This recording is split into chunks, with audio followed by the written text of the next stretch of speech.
We're here today with Ryan Arakaki, one of the founders of IN4MATION. Yeah. IN4MATION's been around for like 2 decades. 23 years now. Huge started as a local skate shop, I think. Yep.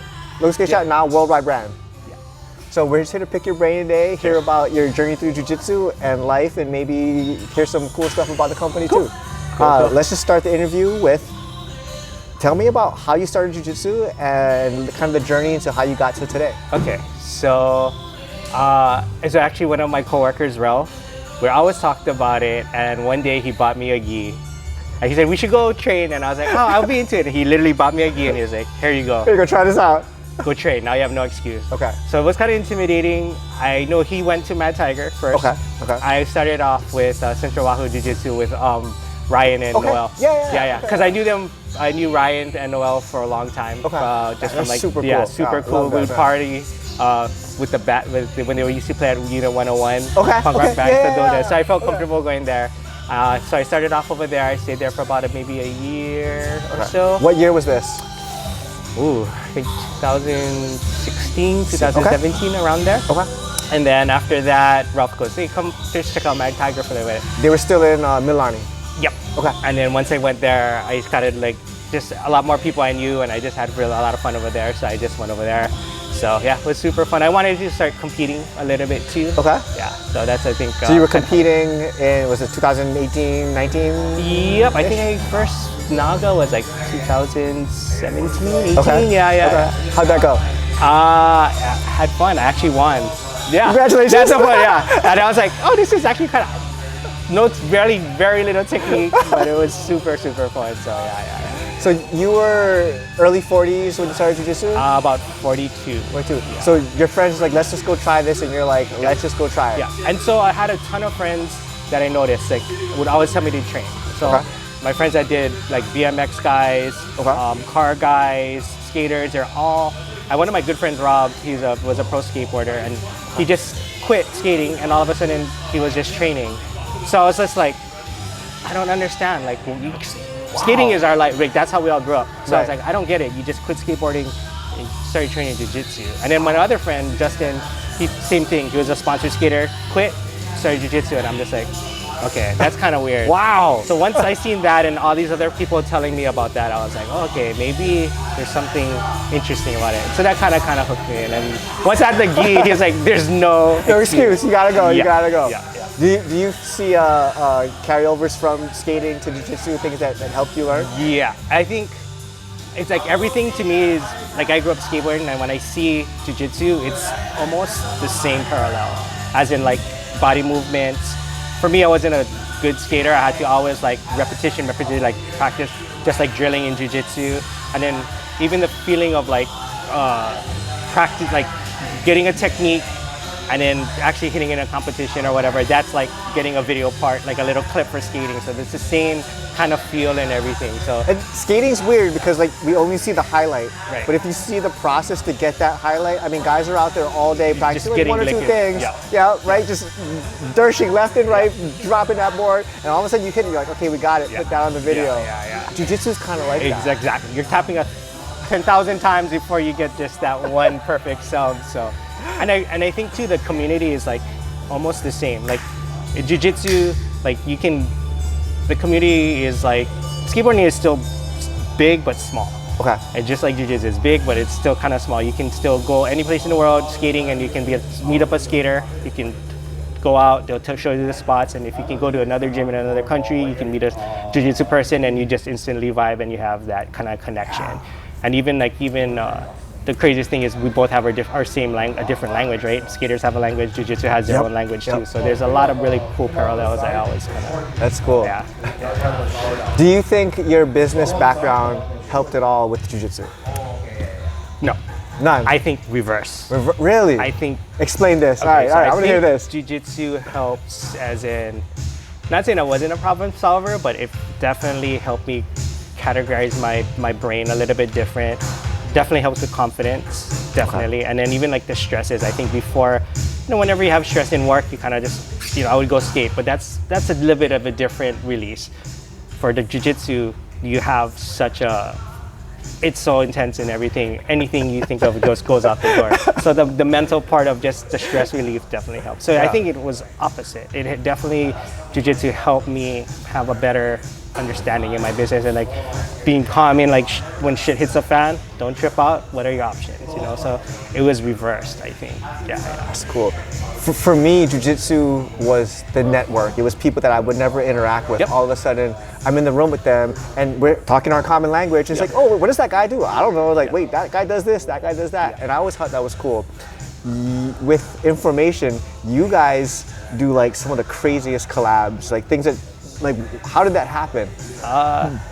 Does that help? Is there, it does. Like, how do you set some of these things up? So, just like in Jiu-Jitsu, like, it's like meeting a friend of a friend and you get that introduction. And sometimes a lot of the projects is like we're either friends with somebody already, or like a mutual friend would introduce like, hey, you guys do this, you guys are cool, you guys could maybe meet up, talk and stuff. And that's kind of how it kind of organically comes up. But it definitely Jiu-Jitsu helps for certain things, like, oh yeah, you train over here, oh, I train over here, and then you're just like, oh, we know like it's, yeah. So there's a definitely, and Jiu-Jitsu, it's a cool thing. Skateboarding, you only know skateboarders, and skateboarders only do certain things. Jiu-Jitsu, you can have a doctor, a police officer, you know, like there's everybody. There's just people that from all different types of backgrounds, and I think that's what's really cool that bonds everybody together. That's cool. Can we talk about your brand for a little bit? Sure. So besides the collaborations, you guys are one of the, like I said, you're a worldwide brand. What was the journey from starting as a skate shop to building, you know, nationally and then internationally, worldwide? So one of my partners, so Todd and I, we grew up skateboarding since we were little kids, since about 14. Keith as well. Jun, we met a little bit later on. He was a pro surfer. But we all worked in the skate industry. After I got sponsored skateboarding, I knew I couldn't make it as a pro.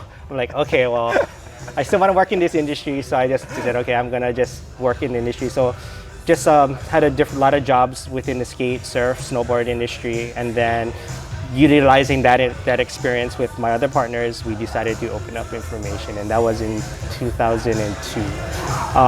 But yeah, just combining all of our connections and our experiences. All of us came from different backgrounds. So Todd was like a manager at Borders, brought a lot of DJs to Hawaii in the beginning of the scene. Keith, our designer, is like, does everything. He skates, he was a sponsored skater, super good artist, DJ, rapper, like just everything. And then Jun, of course, he's like the rock star surfer. So yeah.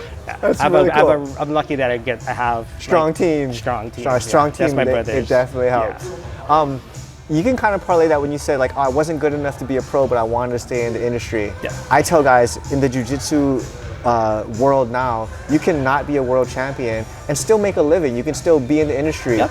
What advice would you give to somebody that maybe they wanted to be a pro, they wanted to be a world champ, they're realizing, that's not really in the cards for me, but they could still, there's Jiu-Jitsu brands out there. What advice would you give to them? Just gotta have fun.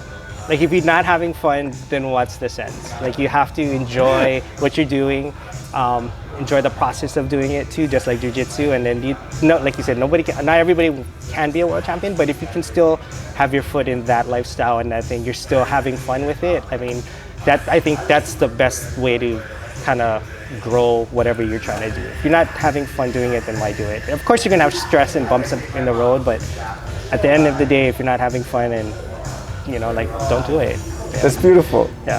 That is beautiful. I think what we talk about, like if you have a job that you enjoy, like are you really working? Yeah.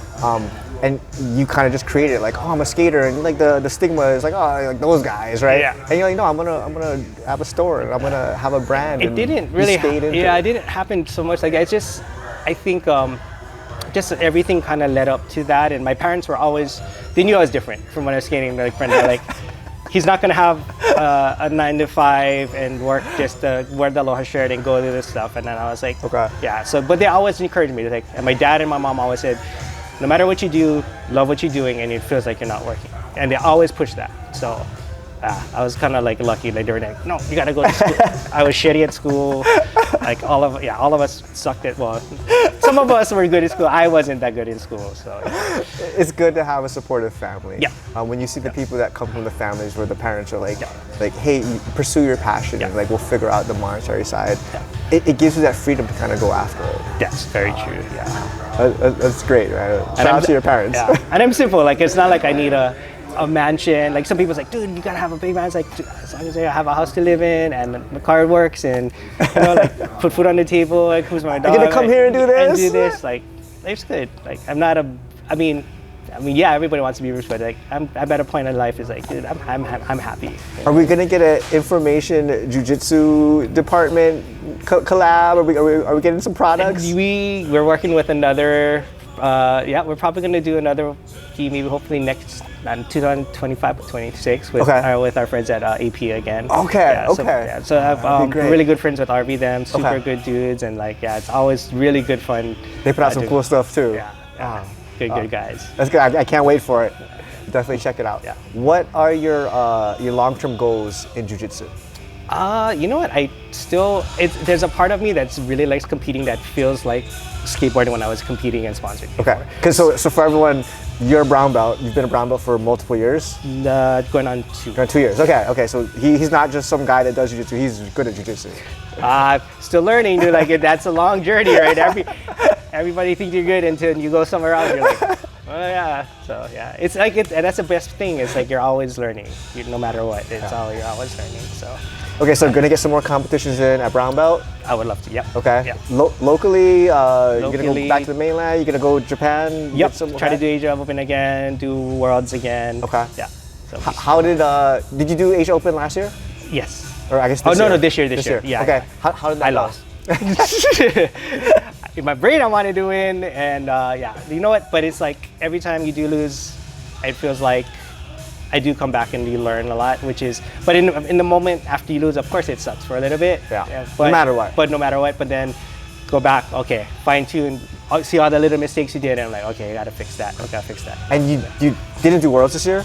Or I did. You did. I did that too. Okay, I didn't see that. That was up there. There was a lot going on. Yeah. Okay, I didn't see that match. Yeah. Okay, but the plan is to go back next year. Yeah. Close out the bracket, gold. Yeah, that's the plan. We'll see how that goes, but just competing for me, I just like that feeling. I don't know if it's the adrenaline and trying to calm your mind before it. I really like that feeling. Yeah. How do you balance running a company full time and then also training for competition? Because it's a lot different showing up to the gym for some exercise and hang out with your boys versus like I'm going to train and I'm going to do not small competitions, Asia Open, biggest tournament in Asia, Worlds, one of the biggest tournaments in the world. How do you balance those things? I think luckily since I with the business, I have a little bit more flexibility. Okay. So I on a daily, like I make it a point. I even tell my partners, like, like if you could, like Jun would go surfing, some other kids would go do skate or whatever. Mine is jiu-jitsu. I was like, no matter what, I'm gonna block off a certain time. I'm gonna leave work at a certain time. Whatever is important, I'm gonna get done. 100% for work. Work always will come first. But I do make the time and make sure that a conscious effort, that's like my non-negotiable. I gotta go and do that. So that's what I try to do most of the time. You can say like it's your health, which is important. Yep. It's your mental stability, which is important. Yep. And if you're happy, you're gonna do better at work. Yep. And to me, it's like I know now 2 of my other partners train. So Todd trains, and then Jun just started to get on the mat too. Where are they training at? So Todd trains at Simgo in Las Vegas. Oh, okay, Simgo's a monster. Yeah. Okay. And so when I go there with Todd, and then Jun just started at Mono. Okay. Yeah. Okay, good. So when you guys go to Vegas, you go to Simgo's place? Yep, we go there. We go to the Academy, Honey Badger. And that's the last time. First time I met you was at Methods. That's right. Yeah. Okay. Those are good gems. Yeah. I love Moises. Renee, I love Renee. Renee is something else, man. Every time I have a problem, I'm like, hey, man, help me out with this. He is a genius. He's just a genius. Right on. Okay, so you run a brand. You have sponsored athletes. Yep. What advice would you give to jiu-jitsu athletes to get sponsorships? Regardless if it's with your company or another company, what do brands look for so that like the athletes can be like, hey, this is what I should be working on. This is what I should be putting. Right. It's it's a lot. It's weird because a lot of people started to kind of ask, and we started wanting especially once I started jiu-jitsu, I was like, you know what, I want to put some people on the team. Skateboarding is definitely a little bit different. There's a contest aspect, and there's also like a video and putting out, you know, footage and stuff. Right. Jiu-Jitsu to me is almost the same way, but it's a little bit more competition based, right? So I guess looking at the competition, but to me, I see it as through the lens of skateboarding. You can be a super just nice dude, you know, like get along with everybody, vibe out well, good at jiu-jitsu. You don't have to be a world champ, but you're just out there being yourself and people like you, and that's a good ambassador for the brand as well.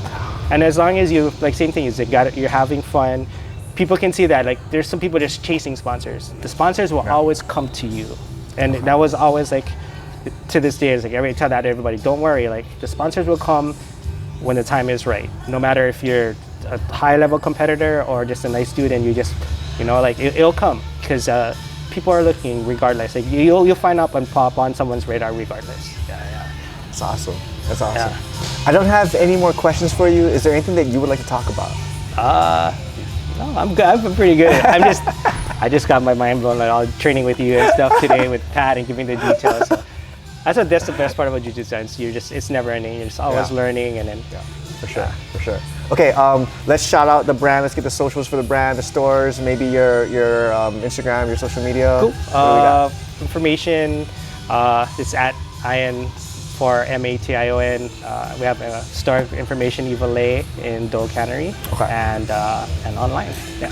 Right. Thank you, sir. Appreciate your time. Thank you, Lika. Appreciate it, man.